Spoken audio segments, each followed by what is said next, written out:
안녕하십니까. 수도권 투데이 유석현입니다. 영등포 교도소가 이달 안에 역사의 뒤안길로 사라집니다.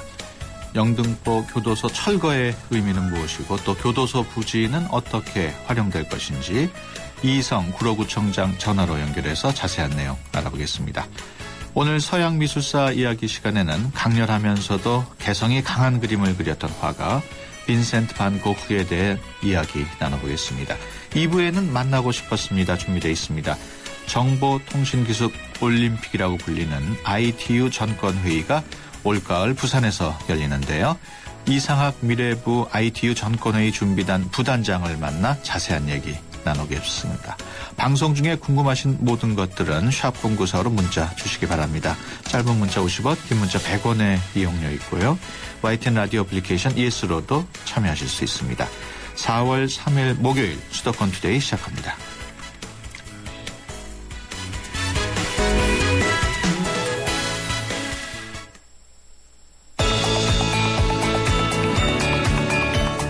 여러분은 지금 대한민국 유일의 수도권 전문 프로그램 YTN 수도권 투데이를 듣고 계십니다.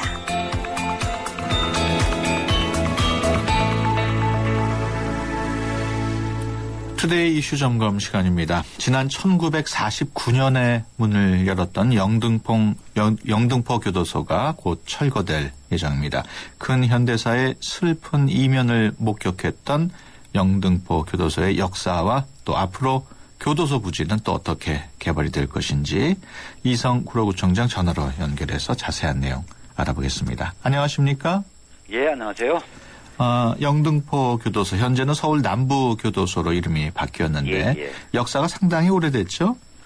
예, 1949년에 부천 형무소라는 이름으로 열었는데요. 예. 65년 됐습니다. 예. 그 뒤에 이제 지금 영등포 교도소라는 이름은 1968년에 이제 명명이 됐고요. 예. 그 뒤에 이제 2011년에 이전하면서 지금 천왕동으로 이전을 했습니다. 예. 지금은 서울 남부 교도소가 되어 있습니다. 그렇군요. 역사가 오래된 만큼 영등포 교도소를 지나쳤던 사람들도 많을 것 같은데 어떤 사람들이 있었습니까? 예, 우리에게 아주 익숙한 분들이 굉장히 많이 여기를 거쳐가셨죠. 네. 김근태, 옛 민주당 고문, 예. 여기 있었고요. 예. 백기환, 통일문제연구소 소장이라든지, 예. 또 유명한 장현자 씨, 또 예. 고문 전문가 이근한 씨, 또 옛날에 전두환 대통령의 동생이었던 전경환 씨, 예. 또 시인 김지하 씨, 지금도 생존해 계시죠. 예. 또 최근에는 아주 너무나 떠들썩하게 했던 신정아 씨도 여기에 있었죠. 예, 그렇군요. 영등포 교도소 철거가 지니는 현대사적인 의미 어떻게 볼 수 있을까요? 물론 이 교도소는요, 광복 이후에 설립이 됐기 때문에 예. 독립운동가들이 있었다거나 그런 데는 아닙니다. 그렇지만은 우리 사회 한때 민주화 운동 시절에 예. 민주화 운동과 인권 운동에 이바지했던 분들이 예. 많이 여기를 거쳐갔습니다. 그래서 예. 정말 우리나라의 어떤 민주화 운동의 어떤 한 역사의 장이라고도 볼 수 있는 그런 곳입니다. 예. 그와 관련해서 일부에서는 교도소가 이제 철거가 되면서 이런 민주화 운동의 기억들이 사라지는 게 아니냐 하는 우려를 표하기도 하거든요. 어떻습니까? 예, 방금 말씀드린 것처럼요. 예. 이 건물이 광복 이후의 건물이기 때문에 예. 아주 우리 독립운동에 관한 역사라든지 그런 가치는 물론 없습니다. 그렇지만은 예. 민주화 운동에 관한 하는 좀 역사적 가치가 있다고도 볼 수 있습니다. 네. 또 이제 건물로 보면은 이제 건물 자체의 어떤 가치는 좀 역사적 가치는 별로 없다고 판정하고 있습니다. 예. 우리나라에 이보다 오래된 교도소가 워낙 많기 때문에요. 예. 그렇지만은 민주화 운동이라는 면에서 볼 때는 그런 어떤 역사적 가치가 있기 때문에 저희가 이게 철거되더라도 네. 그 자리에 이제 기념관을 하나 만들고 거기에 또 역사적 자료를 저희가 전시할 계획을 가지고 있습니다. 네. 그 철거 전에 오늘인가요? 하루 동안 시민들에게 개방이 된다고요? 예, 오늘 그리고 내일 오전까지 네. 저희가 개방을 할 예정으로 있습니다. 네. 아주 특별한 기회가 되지 않을까 하는 생각을 합니다. 예. 행사도 같이 합니까? 예, 여러 가지 행사를 하는데요. 가장 중요한 거는 65년간 이 자리에 있었던 이 교도소를 담장을 철거하는 이제 철거 퍼포먼스가 있고요. 네. 그 외에도 이제 신앙송이라든지 살풀이라든지 영화 상영이라든지 네. 또 주민들이 다 나와가지고 주민들이 직접 운영하는 이제 알뜰 시장이라든지 네. 또 뭐 줄타기 뭐 이런 각종 행사가 있고요. 또 하나는 이제 거기에 있는 독방 또 네. 10인실 이런 실제로 이제 수감돼 있는 걸 체험할 수 있는 그런 행사가 오늘 열립니다. 그렇군요. 교도소 철거는 언제부터 시작이 됩니까? 철거는 이제 금년 상반기에는 시작될 걸로 보고 있습니다. 지금 예. LH 공사가 주관이 돼가지고요. 예. 여기 이제 앞으로 다시 새로운 단지로 개발을 하는데요. 예. 관련된 모든 이제 행정 절차는 다 완료가 됐고요. 예. 이제 그 내부에 이제 여러 이제 건설사가 함께 참여하고 있기 때문에 예. 그 내부의 지분 정리 이런 걸 하고 있는데요. 예. 아마 금년도 상반기에는 철거가 시작될 것 같습니다. 현재 그 사업 주체인 그 한국토지주택공사하고 예. 특수목적법인은 비채누리 개발의 그 토지대금 협상이 결렬될 수 있다는 얘기가 있어요? 예, 그 LH가 요구하는 이제 금액과 예. 비채누리가 이제 그 희망하는 금액 간에 좀 차이가 있습니다. 예. 그렇지만은 이미 다 이제 여기를 개발하기로 합의가 되는 상황이고 예. 이제 금액을 가지고 약간의 이견이 있지만은 아마 조만간에 저희 생각에는 이게 서로 간에 합의가 되고 네. 공사가 시작될 것 같습니다. 왜냐하면은 공사가 늦어지면 늦어질수록 여러 가지 금융제라든지 또 예. 여러 가지 손실이 오기 때문에 아마도 합의가 될 거라고 저는 생각합니다. 예. 이제 교도소 철거가 되면은 개발이 될 텐데 개발 계획 예. 확정이 됐습니까? 예, 이미 확정돼 있습니다. 예. 작년에 이미 그 서울시의 모든 그 심의를 다 완료했고요. 네. 이 자리에는 이제 그 주거, 상업, 행정 이렇게 다 어우러지는 복합단지로 개발이 된다. 약 3만 한 2,000평 되는데요. 예. 여기에는 약 2,300세대 아파트가 들어가고요. 예. 또 구로구 보건소, 또 세무소, 구로시설관리공단 예. 이런 게 들어가는 행정타운이 또 들어가고요. 예. 또 그 청소년 테마공원, 또 가로공원 이런 공원시설이 또 들어가고 그렇군요. 또 여러 가지 쇼핑센터라든지 이런 게 들어가는데요. 예. 눈에 띄는 거는 이제 거기 복합 개발 부지라고요. 주상 복합단지가 이제 들어서는데요. 거기에는 약 45층짜리 빌딩이 6동이 들어섭니다. 그 본격적인 개발은 언제부터 진행이 됩니까? 금년 상반기에 철거되고 나면 금년 하반기에는 아마 건축공사가 시작될 것 같은 그런 생각이 듭니다. 앞으로 예. 한 4년 정도 예. 시간이 걸릴 것 같고요. 그러면 예. 다 전부 다 완전히 새로운 단지가 될 것 같습니다. 그렇군요. 저희도 이제 이거 개발하면서 예. 그 역사성 문제 때문에 예. 그 전시관을 만들고 또 일부라도 예. 막루 같은 거 일부라도 좀 보존할 수 있는가 하는 방안도 저희가 지금 연구를 하고 있습니다. 네, 알겠습니다. 지금까지 이성 구로구청장이었습니다. 오늘 말씀 고맙습니다. 예, 고맙습니다.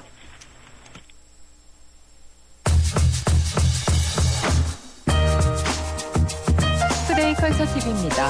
서울시립교향악단이 동시대 음악 경향을 소개하기 위해 진행해온 현대 음악 콘서트 아르스노바를 통해 새로운 작품을 선보입니다. 20일 세종 체인버홀에서 열리는 실내악 공연 아르스노바 시리즈 1 체인버 콘서트에서는 베를린 피라모닉이 위촉한 합의의 장면을 서울시향 부악장 웨인 린의 협연으로 한국 초연합니다. 또 독일 작곡가 휠러의 게겐클랑과 뉴욕 피라모닉 상임 작곡가를 지낸 린드베리의 코렌테가 연주됩니다. 24일 예술의 전당 콘서트홀에서 열리는 아르스노바 시리즈 2 관현악 콘서트에서는 서울시향과 쾰른 귀르체니히 오케스트라가 공동 위촉한 독일 작곡가 헬러의 항해를 세계 초연합니다. 독일 오케스트라 드레세덴 슈타츠 카펠레 최연소 첼로 수석을 거쳐 솔리스트로 활동하는 천재 첼리스트 이상 앤더스가 협연자로 나서 투토스와부스키의 첼로 협주곡을 연주합니다. 또 쇼스타코비치의 오페라 코 모음곡은 유럽 무대에서 왕성하게 활동하는 테너 강유셉과 베이스 함석헌과 함께 한국 초연됩니다. 투데이 컬처 TV였습니다.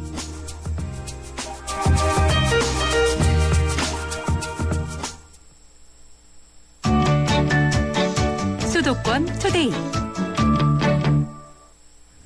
네, 명화 관련된 사람들의 이야기, 명화가 숨겨놓고 있던 뒷이야기를 들어보는 서양 미술사 이야기 시간입니다.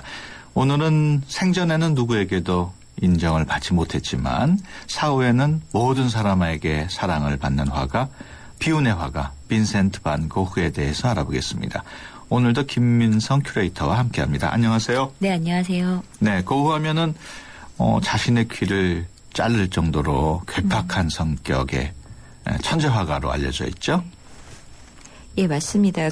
고흐는 렘브란트 이후 네덜란드 최고의 작가로 손꼽히는 작가인데요. 예. 다 아시는 것처럼 고흐는 이중성 장애 같은 정신질환이 의심될 만큼 아주 괴팍한 성격의 작가였습니다. 네. 그런 그가 어떻게 서양 미술사 최고의 작가로 우리들의 가슴에 남게 되었는지 한 인간으로서의 고흐에 대해 이야기해 보려고 합니다. 네, 인간으로서의 고흐에 대한 이야기를 하니까 아주 궁금하네요.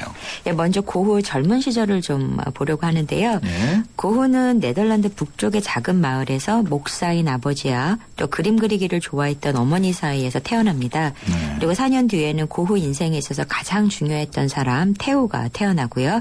고흐는 어려운 집안 살림 때문에 15살에 학교를 그만두고요. 네. 그때 숙부가 운영하고 있던 구필화랑이라는 곳에서 판화를 복제하여 파는 일을 하게 됩니다. 네. 그러다가 파리에 있는 구필화랑 지점으로 발령이 나서 파리로 가게 되는데요.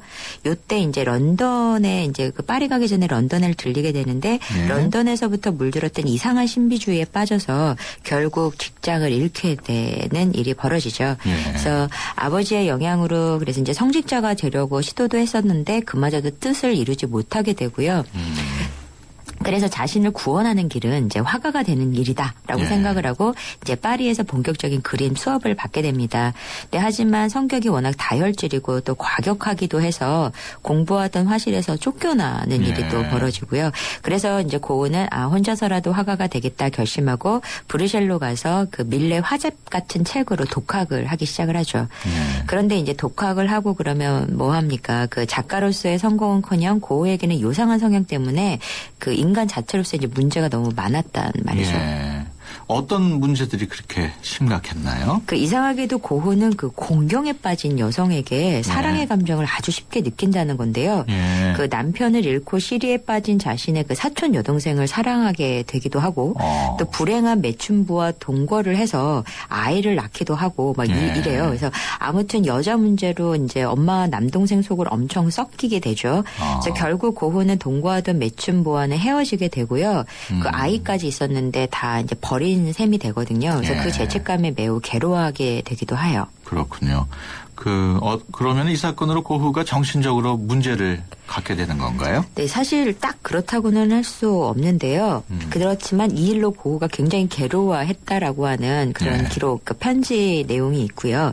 그래서 이제 이런 괴로움에서 벗어나기 위해 그림 그리는데 이제 몰두했다고는 할 수 있거든요. 예. 그래서 그리고 이제 오늘날 연구에서 보면 고흐는 정확히 이중성 장애라는 질환을 앓고 있었다고 보고 있어요. 네. 그래서 일종의 조울증 질환인데요.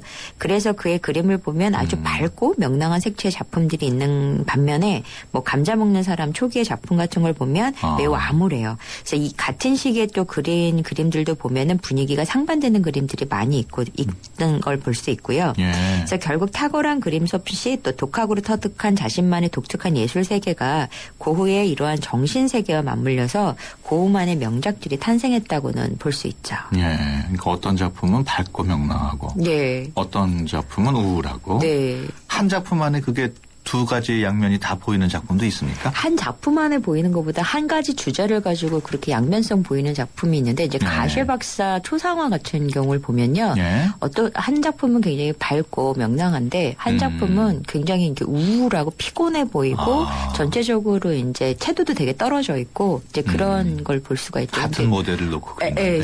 그린 시기도 비슷하고요. 예. 그런데도. 예. 그렇다면 고흐의 그런 이중성 장애가 오늘날 명작을 탄생시킬 수 있는 배경이 됐다고도 볼 수 있나요? 예, 물론 그의 특별한 정신 상태가 고흐만의 작품 세계를 구축하는 데 일조는 했다고 할 수 있고요. 예. 근데 사실 고흐는 매우 열정적으로 그림에 대한 탐구했던 작가거든요. 예. 그러니까 정신 세계를 떠나서. 그래서 명화들에 대한 연구는 아주 기본이었고 당시 또 유럽에서 유행하던 게 하나 있었는데 그게 일본의 채색 목판화에 대한 관심이었거든요. 예. 일본이 당시에 도자기 수출 국가였고요. 그래서 일본이 도자기를 이제 신문지에 둘둘 말아가지고 유럽에 보내요. 근데 그 신문지에는 일본의 그 채색 목판화가 이제 실려 있는 것들이 있어서 예. 이제 그것들을 보게 되고 이게 바로 일본의 채색 목판화 즉 그 우키요에라고 예. 하는 그 아주 유명한 그 이제 그 흐름이 예. 유럽에서 인기를 얻게 되고요. 고흐도 그 열광하던 사람 중에 하나죠. 예. 그러면서 이제 고흐가 동양 철학에 관심을 갖게 되는 거예요. 그래서 이제 그 당시 지인이었던 로트렉한테 그 이런 얘기를 하니까 고흐에게 로트렉이 프랑스 남부의 기후가 일본 기후랑 비슷하다고 거기 한번 여행해보지 않겠냐고 이제 추천을 해요. 예. 그래서 고흐는 아를르라고 하는 그 유명한 지방으로 가서 거기 그 작은 노란색 집이라는 그 고흐 집이 있거든요. 네. 그 집으로 이제 이사를 갑니다. 아. 그런데 이곳이 고흐의 인생을 바꾸어 놓을 곳이 되리라는 것은 아무도 몰랐죠. 예. 그 아를르라는 곳에서 무슨 일이 있었군요. 네, 아주 많이 있었습니다. 예. 고흐는 이곳에 내려가서 그 재밌는 건 이제 먹는데 돈을 다 써요. 그림 예. 그리는 데보다. 그래서 그리고 커피를 그렇게 좋아했었대요. 그리고 압상트라고 하는 당시 프랑스의 독주가 있었는데요. 예. 그 술도 엄청 사서 마시죠. 아. 그러다가 고흐는 자신의 몸에 문제가 있다는 걸 알게 됩니다. 그러니까 예. 아프다는 사실을 깨닫게 되고요.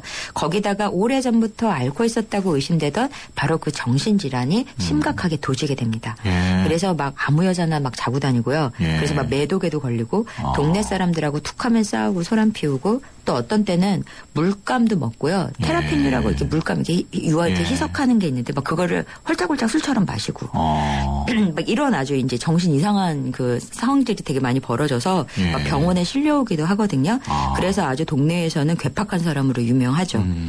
그리고 그 유명한 고흐의 귀 사건도 이제 이쪽에서 일어나는데요. 예. 고흐가 동네에서 하도 이제 악명을 떨치니까 동생 태호가 너무 걱정을 하다 못해 아. 고갱에게 그 예. 유명한 폴 고갱에게 고흐 좀 한번 가서 봐달라고 그 고흐에게 보내요. 고갱을 예. 막 돈까지 줘가면서요. 고갱을 고흐를 고갱에게 아니요, 고갱을 고흐에게. 불러드리는 거예요? 예, 고갱한테 태호가 부탁을 해요. 돈 주면서 이제 우리 형 좀 가서 좀 보고 와라. 이러고 예. 해요. 그래서 이제 고갱이 고흐한테 가요. 예. 갔는데 그 둘이 잘 지내나 싶었는데 굉장히 그러니까 논쟁을 서로 되게 많이 했다고 하거든요. 네. 이제 어느 날 이제 둘이서 밤에 굉장히 논쟁을 심하게 하다가 네. 막 열불난 고갱이 산책이나 하고 오겠다 그러고서 밖으로 나가버려요. 예. 그때 이제 고흐가 고갱을 막 쫓아나가거든요. 근데 이제 놀라운 건 그 쫓아나간 고흐의 손에 면도칼이 들려져 예. 있는 거예요. 그리고 나서 몇 시간 뒤에 재밌는 건 고흐가 이제 사건이 어떻게 벌어졌는지 모르고요. 예. 몇 시간 뒤에 고흐가 그 동네 레이첼이라고 하는 매춘부한테 찾아가서 자기의 잘려져 나간 귀를 매춘부한테 이렇게 주면서 한마디 했대요. 예. 이거 중요한 거니까 잘 가지고 있어. 그랬대요. 예. 그래갖고 이제 이 매춘부가 너무 놀라서 경찰에 신고를 하죠. 예. 근데 사실 사람들이 고흐가 자신의 귀를 잘랐다고 하는데요. 고갱의 증언이나 매춘부의 증언에 고흐가 직접 귀를 잘랐다는 말은 사실 없거든요. 예. 그 신고받은 경찰이 추정컨대 고흐는 당시 행태로 봐서 그러고도 남을 사람이라서 조서를 그렇게 꾸민 것이 아닐까라고 하기는 하는데요. 예. 어쨌든 그 이렇게 자신의 귀를 잘랐다라고 하는 게 극적이니까 아무래도 이제 그런 식으로 이제 전해 내려오는 게 많죠. 예. 고흐가 그 남부 프랑스 날씨도 좋은 곳에 가가지고 그랬다니까 좀 이상하네요. 날씨가 좀 그림이나 열심히 그리지. 네, 그게 이렇게 성향이 이게 예. 조울증이라는 게 되게 무서운 것 같아요. 그래서 네. 보통 조증이라는 게 이제 우울증의 반대급부로 나온다고 하더라고요. 그렇죠. 그래서 사람들이 자살을 할 때 우울증에서 조증으로 넘어가는 시점에 자살을 그래요? 한다고 그러더라고요. 예. 그러니까 굉장히 심각한 병이고 결국 뭐 고흐도 그 병 증상에 의해서 이제 사단이 나기는 했죠. 쇼팽도 조울증이 아주 심각한 피아니스트 중에 작곡가 중에 하나였는데 그래도 괜찮게 쇼팽 됐네요. 훌륭하죠. 예. 그 고흐가 워낙 괴팍하고 그러니까 주변에 뭐 사람들이 곁에 있지 않았겠어요. 네, 그렇지만 우리 고흐에게는 그 태호가 있습니다. 그래서 태호가 다시 고민을 하다가 예. 이번에는 고흐를 가시에 박사라고 하는 의사한테 보내요. 예. 그래서 가시에 박사는 당시 아마추어 화가이기도 했고 예. 또 예술가들의 훌륭한 후원인이기도 했고요. 특히 인상파 화가들과의 아주 친분이 도타웠었던 그런 그 사람인데요. 그 맨 처음 그 고흐가 가시를 보고 태호한테 이랬대요. 저 사람은 나보다 더 아픈 사람 같아. 예. 저 사람한테 돈 주면 안 돼. 뭐 이랬다고 그래요. 근데 이틀 뒤에는 마음이 확 바뀌어갖고, 야, 세상에 하나밖에 없는 친구라며, 예. 그러면서 이제 가셰와 잘 지냅니다. 예. 하지만 고우의 행패는 날로 심해지고요. 결국 이제 그 동네에서 쫓겨나면서 생레미라고 하는 병원으로 이송이 돼요. 그래서 다행히 그곳에서 뭐 그림도 그리고 또 그 전시도 하고 그러는가 싶었는데 결국 우울증에서 벗어나지 못하고 고우는 총으로 자신의 가슴을 쏘죠. 예. 그래서 사망을 하게 됩니다.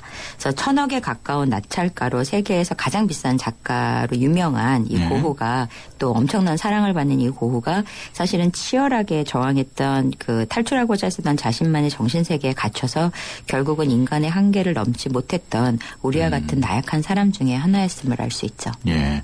그 고흐의 작품이 1,000억에 가까운 낙찰가라 그러면 대부분의 작품이 다 그렇습니까? 그럴 리는 없고요.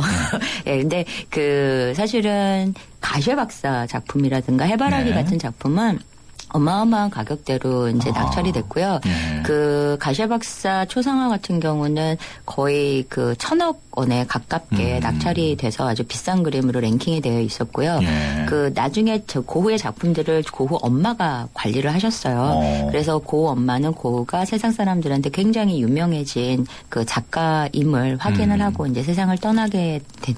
그건 다행이네요. 예, 엄마는 그걸 확인했죠.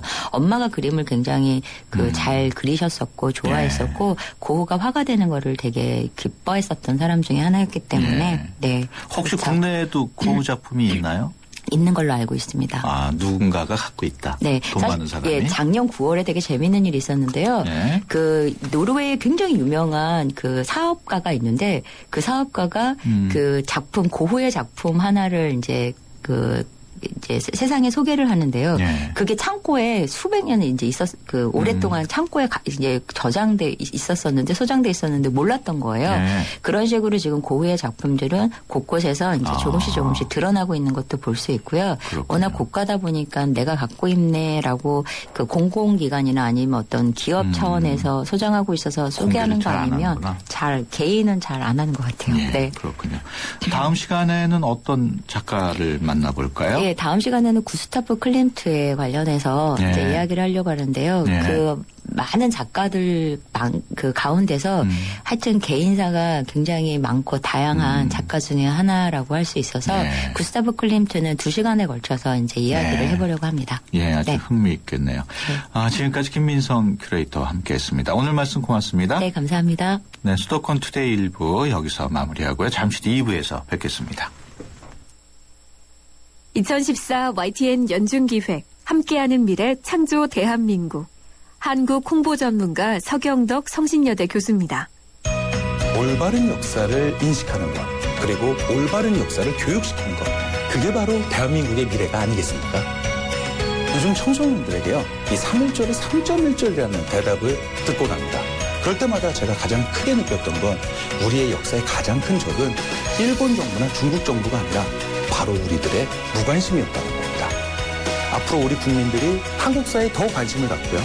한국사를 통해 세계사를 바라보고 세계사 속에 글로벌 시대를 맞는 우리 대한민국의 더 밝은 미래를 창조해 나갔으면 좋겠습니다.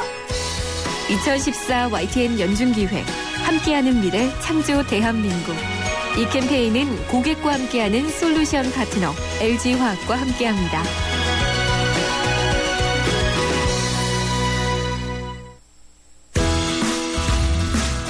좋은 정보 다 모여있는 YTN FM 라디오 오늘 함께하는 이 하루가 좋은 걸 유익한 라디오 수도권 투데이 YTN 수도권 투데이 네, 수도권 투데이 2부 시작합니다. 오늘 2부 만나고 싶었습니다. 시간에는 이상학 미래부 ITU 정권회의 부단장 만나보겠습니다. 프랑스를 시작으로 미국, 일본 등에서 개최됐던 ITU 정권회의가 오는 10월 부산에서 열리죠. 그와 관련한 자세한 내용 알아보겠습니다. 방송 중에 궁금하신 내용이나 또 할 말 있으신 분들은 샵 0945로 문자 주시기 바랍니다. 짧은 문자 50원, 긴 문자 100원의 이용료 있고요. YTN 라디오 애플리케이션 ES로도 참여하실 수 있습니다. 수도권 투데이 2부 뉴스 브리핑으로 시작합니다. 김성훈 아나운서 전해주세요. 네, 수도권 뉴스 브리핑입니다. 헐리우드 블록버스터 어벤져스2 촬영으로 오늘도 서울 상암동 월드컵 북로가 통제되고 있습니다. 경찰은 새벽 6시부터 오후 6시까지 월드컵 파크 7단지 사거리에서 상암초등학교 사거리 사이에 월드컵 북로를 통제한다고 밝혔습니다. 이에 따라 이 구간을 지나는 16개 버스 노선도 임시로 변경됩니다. 경찰은 내일까지 진행되는 촬영으로 상암 DMC 주변에 교통 혼잡이 예상된다며 가양대로나 상암로, 매봉산로 등으로 우회해달라고 당부했습니다. 한국관광공사와 영화진흥위원회는 어벤져스2 제작사인 마블스튜디오와 함께 국내 촬영 및 대한민국 관광 활성화를 위한 MOU를 체결해 영화 촬영을 지원하고 있습니다. 어벤져스2 촬영 지원을 결정한 문화체육관광부는 서울시와 경찰청 등에 지원을 요청한 바 있습니다.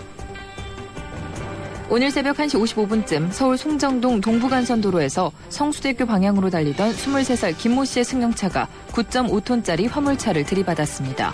이 사고로 김 씨가 숨지고 함께 타고 있던 23살 임모 씨가 크게 다쳐 병원으로 옮겨졌습니다.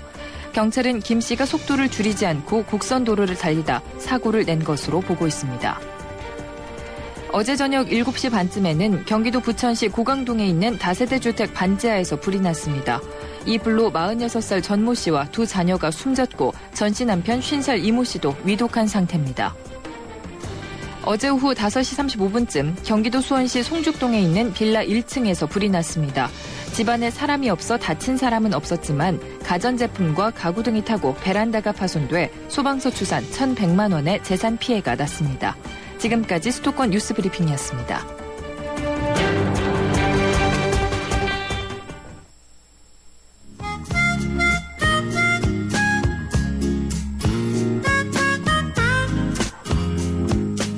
네, 만나고 싶었습니다. 시간입니다.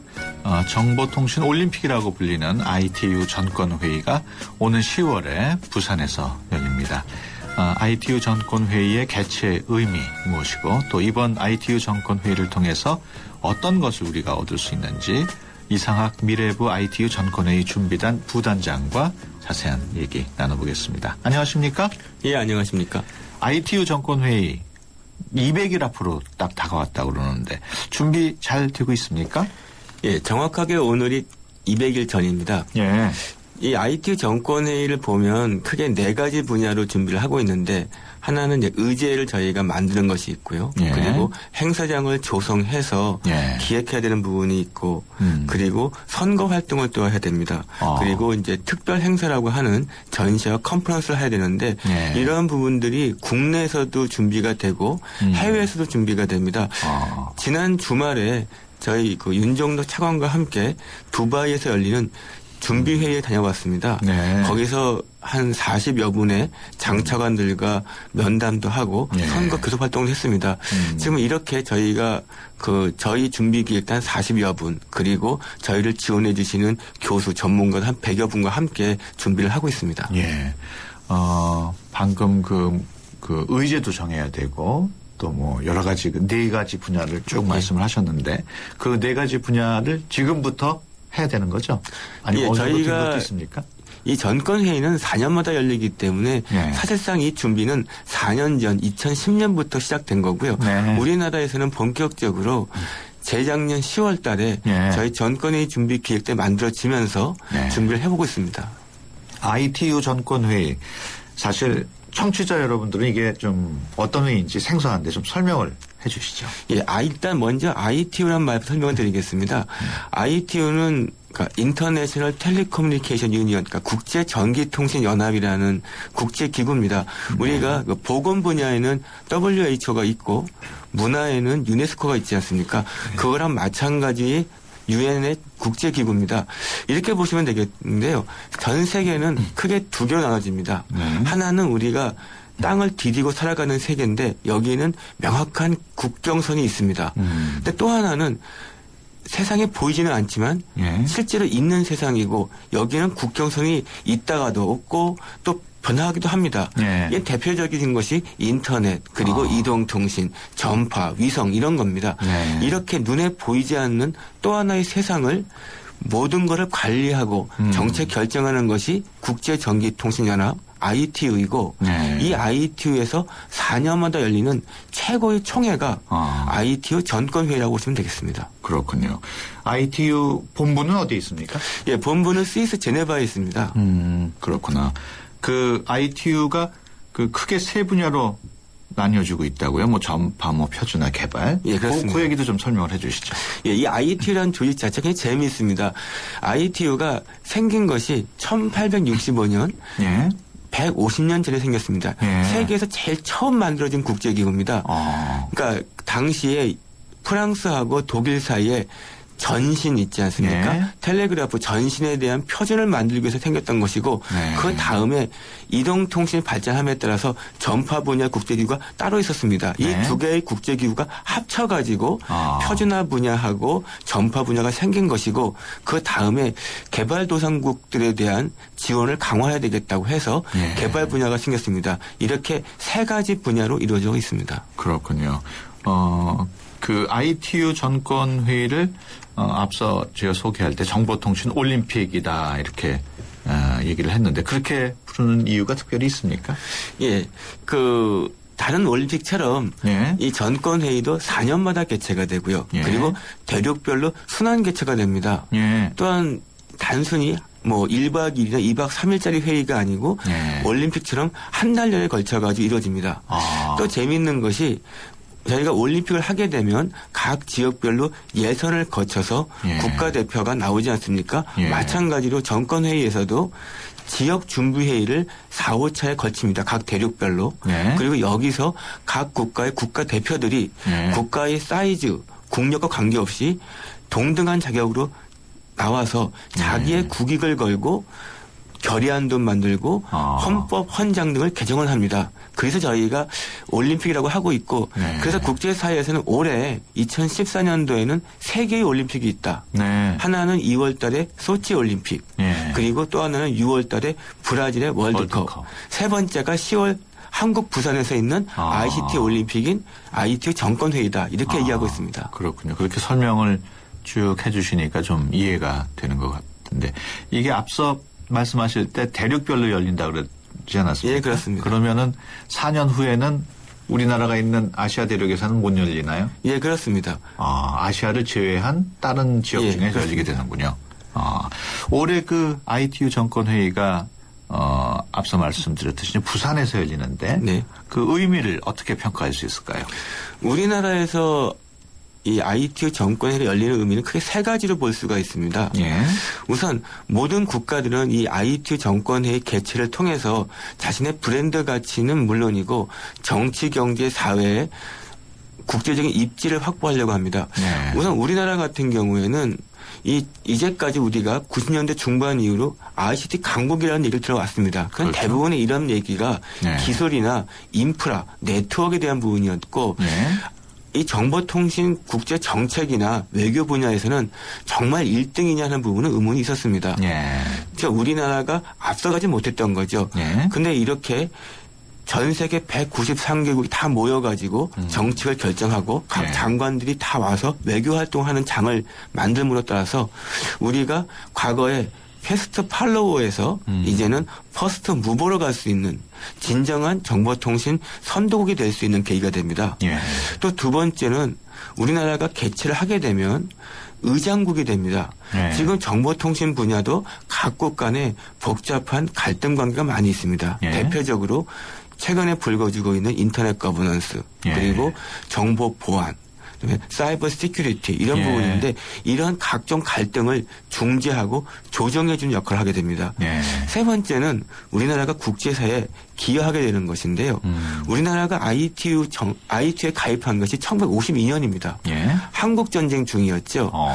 그러니까 모든 것이 파괴되었을 때 이 국제사회의 지원을 받아서 통신망을 복구했습니다. 예. 이제 그것을 다시 우리나라가 세계에 감는다는 의미도 있습니다. 그렇군요. 이번 그 ITU 정권회의 북한도 참석합니까? 북한도 ITU의 회원입니다. 예. 그래서 북한이 지금 저희가 봤을 때는 이제까지 다른 나라에서 열렸을 때는 참석해 왔습니다. 예. 저희가 그래서 참석한 가능성이 크지 않을까 생각을 하고 있습니다. 그 참석 여부를 결정짓는 무슨 마감 시한이 있나요? 참석 여부에 대한 마감 시간은 대체적으로 그러니까 10월 20일에 시작되기 때문에 2주 전까지 참석 신청서를 내면 되겠습니다. 2주 전까지 연락이 없으면 불참하는 걸로 봐야 되겠군요.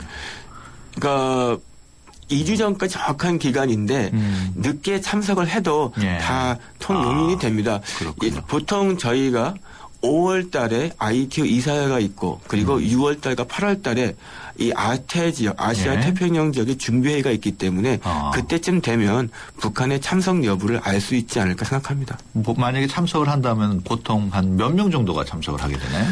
그러니까 각 국가에서 대략 30명 정도의 그 대표단이 구성됩니다. 그래서 국별로. 예, 그러니까 크고 작은 국가가 있어서 많으면 30명 예. 그리고 적게는 한 15명 정도 해서 예. 전체적으로 3,000명 정도의 정부 대표단이 참석을 하게 됩니다. 네. 그래서 여기에는 각국 장관은 물론이고 주요 기업의 CEO 그리고 국제기구의 장들도 같이 참석하십니다. 그렇군요. 그 회의의 중요성으로 봐서는 북한이 불참하기는 어려울 것 같네요. 그 부분은 워낙 이제 민감한 단순히 얘기니까. 정보통신 부분만이 아니고 정치적인 예. 부분도 있기 때문에 제가 말씀드리기는 어려운 상황입니다. 그렇군요. 이번 회의가 끝나면은 다음 회의는 우리나라에서 만약에 연다면 100년인 후에나 열릴 수 있다는 얘기가 있어요. 예, 아까 말씀드린 것처럼 예. 대륙별로 순환 개최하지 않습니까? 네. 그래서 한 번 이 대륙을 지나가게 되면 같은 대륙에 오려면 20년이 걸립니다. 예. 이 5대륙이 4년씩 해가지고. 예, 그렇습니다. 그래서 이 아시아 태평양 쪽에서는 20년 전에 일본 교토에서 처음 열렸습니다. 근데 우리나라 다음에 지금 중국, 인도, 호주와 같은 주요 국가들이 대기하고 있고 네. 일본이 또 하겠다고 하면 100년 후에 할 수 있게 된 겁니다. 그래서 한 세기에 한 번 개최하는 회의라고 보시면 되겠습니다. 우리나라가 아시아에서는 일본 다음으로 두 번째로 예, 열린 그렇습니다. 거군요. 예. 그렇다면 이번 그 회의 어떤 것들이 주로 논의될까요? 이번 전권 회의에서는 크게 세 가지가 논의됩니다. 하나는 향후 10년의 세계 정보통신 발전을 위한 청사진이 마련됩니다. 예. 두 번째는 전 세계가 지금 안고 있는 공동의 현안들, 예. 대표적으로 기후의 급격한 변화, 예. 그리고 정보통신의 보안 문제, 네. 그리고 인터넷 거버넌스 문제, 여기에 대한 중재와 조정이 이루어집니다. 예. 그리고 세 번째는 유엔과 이 ITU 자체의 예. 혁신과 발전을 위한 결의안이 만들어집니다. 이러한 예. 것들이 국제법인 헌장, 그 협약에 대한 개정, 그리고 새로운 결의안이 나오게 되는데 이런 것들이 구속력이 있기 때문에 각국 국회에서 승인을 받도록 되어 있습니다. 그렇군요. 우리나라가 주도하는 의제도 있다면서요? 예. 우리나라가 이번에는 주최국이기 때문에 예. 또 우리나라가 그만큼 이제 국력도 커졌고요. 예. 세계의 발전을 기여할 수 있고 우리나라 산업 경제에도 기여할 수 있는 의지를 내고자 합니다. 예. 그 대표적인 것이 ICT 융합입니다. ICT가 우리나라 경제에 차지하는 비중이 엄청 큽니다. 네.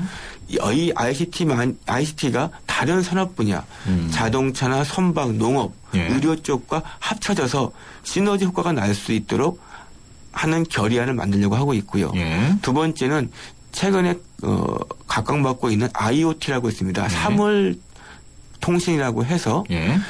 인터넷 오브 띵, 인터넷 오브 에브리띵이라고 하는데 이를 통해 가지고 각종 기후 변화나 안전 문제, 보건 문제를 다룰 수 있는 부분이 있습니다. 예. 그래서 여기 두 가지에 대해서 저희가 의지를 주도하고 그 외에도 정보 보호, 그다음에 주요 정보 기반 시설 보호 등과 같은 분야에서도 저희가 의제를 주도하려고 하고 있습니다. 예. 워낙 규모가 큰 회의다 보니까 우리가 경제적인 효과도 좀 기대할 수 있겠죠? 예. 앞서 말씀드린 것처럼 이 정권 회의를 개최하게 해서 발생하는 네. 국격의 신장이나 브랜드 이미지 제고 그리고 국제사회 기여는 단순히 경제 가치로 환산하기는 어렵습니다. 예. 하지만 전문 정책 연구기관의 분석에 의하면 이때 3,000명의 외국 그 귀빈들이 오시고 예. 또 여기에 그 다른 이제 기업 CEO나 예. 전문가들이 한 30만 명 정도 참석할 예정입니다.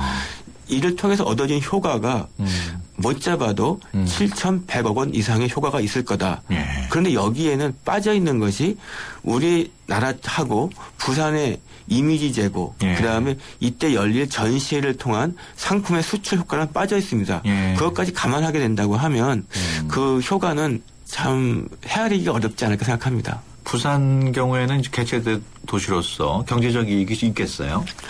예, 앞서 말씀드린 것처럼 이번 정권 회의 때 그 많은 분들이 오시지만 또 선거가 이루어집니다. 그래서 네. 거의 매일같이 그 선거 운동을 위한 연회가 발생하기 때문에 그런 컨벤션 효과가 상당히 예. 크게 발생하겠습니다. 그렇군요. 이번 회의가 기존에 열렸던 회의하고 어떻게 차별화할 수 있을까요? 예, 이번이 19번째 열리는 정권 회의입니다. 예. 그동안 이제 뭐 1, 2차 세계대전 때는 쉬기도 했고요. 예.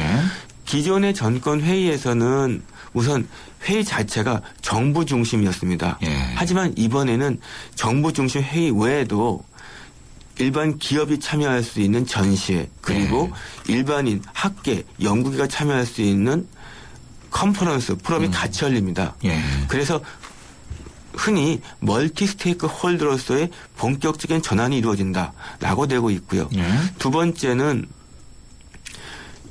내년이 되면 ITU가 설립 150년이 됩니다. 네. 또한 지난 2000년에 유엔에서 새천년 개발계획이라는 걸 만든 게 있습니다. 네. 전 세계 공동 발전을 위한 청사진이었는데 그것이 2015년에 끝납니다. 따라서 이 2015년 이후에 향후 중장기 전 세계 발전 전략이 만들어지는 중요한 계기가 되겠습니다. 네. 무슨 그런 회의 말고도 또 무슨 ICT 전시회 또 문화행사 이런 것도 열린다고요? 예, 그렇습니다. 저희가 그 보통 우리가 ICT 전시회라고 하면 그 바르셀로나에서 열리고 있는 MWC, 네. 라스베가스의 CES 같은 거 생각하고 있는데 네. 이것만큼 의미가 있는 전시회가 월드 IT 쇼라고 하는 우리나라에서 개최하는 회의가 있습니다. 네. 전시회가 있습니다. 네. 이 전시회가 이번에는 부산으로 옮겨서 하려고 하고 있고요. 여기에는 국내외 주요 정보통신 기업들 그리고 우리나라의 중소 벤처 기업들이 같이 참여해서 네. 신제품 신기술을 보여줄 뿐만 아니라 우리 제품과 서비스의 해외 진출에 큰 도약이 될 것입니다. 그렇군요. 그 회의 기간 동안 선거도 진행이 된다고요? 예. 재미있는 것이 이 ITU에는 총 65자리의 선거를 하게 됩니다. 예. 다른 국제기구는 사무총장을 뽑으면 다 임명하는데 여기는 또 독특한 구조입니다. 근데 그 65자리 중에서 빅3가 사무총장, 예. 표준화 총국장, 예. 전파 총국장 세 자리가 있습니다. 저희는 그 중에서 표준화 총국장에 출마를 하려고 하고 있습니다. 그럼 출마가 사람이 하는 게 아니고 나라가 하는 건가요? 개인이 하는데, 예. 그러니까 흔히 말하는 이제 정당 공천과 같이 어느 국가가 추천을 하게 되는 것이죠. 예. 그러면 그 나라를 보고 또 그 후보자의 그 성품과 예. 능력을 보고 찍게 됩니다. 알겠습니다. 그 표준화 총국장 어떤 자리고 또 우리가 당선될 가능성 얼마나 될까요? 이 표준화 총국에서 하는 일은 인터넷에 대한 모든 것들 예. 그리고 정보통신에 대한 번호 부여, 그 다음에 자원의 배분, 예. 그리고 정보 보호, 개인정보 보안. 그러니까 이 정보통신 분야에서 주파수에 대한 배분을 제외한 거의 모든 것을 결정하신다고 봅니다. 예. 최근에 삼성과 애플 간에 특허 소송. 특허 소송 이 부분에 대한 조정과 중재도 이 여기서 이루어집니다. 그렇군요. 그래서 이 표준화 부분은 앞으로 그러니까 향후 세계의 산업 발전의 흐름을 주도할 뿐만 아니라 예. 각종 분쟁 해결에서도 최첨단을 이렇게 가고 있기 때문에 예. 아주 중요한 자리고요. 선거 가능성은 당선 가능성은 선거가 무기명 투표고 선거다 보니까 예. 말씀드리기 어렵지만 우리나라의 그 위상이나 후보자의 능력을 봤을 때는 되지 좀 않을까? 조심스럽지만 자신감을 좀 예. 내보낼 수 있습니다. 그렇다면 누가 나가게 되는지는 예. 저희가 그 후보는 예. 이재석 박사입니다. 예. 이분은 이제 지금 카이스트 연구위원으로 있고 26년 이상을 ITU 그러니까 제네바에서 이 커지나 활동을 하신 분입니다. 예, 말씀 나누다 보니까 시간이 지금 거의 다 돼가는데 끝으로 지금 200일 남았습니다만 예. 앞으로 200일 동안 어떤 활동을 계획하고 있나요? 예, 이 200일 동안 이제 남은 활동은 앞서 말씀드린 것처럼 이제 선거 운동에 마지막으로 매진을 해야 되고요. 예. 그리고 우리나라가 아까 말씀드린 주도하는 의제가 단순히 혼자서 되는 게 아닙니다. 예. 다른 나라의 지지를 얻어야 되기 때문에 금년 6월과 8월 달에 있을 지역준비회의 때 공동 결의되도록 해야 되겠습니다. 예. 그럼 무엇보다 손님 맞이 준비를 해야 되고요.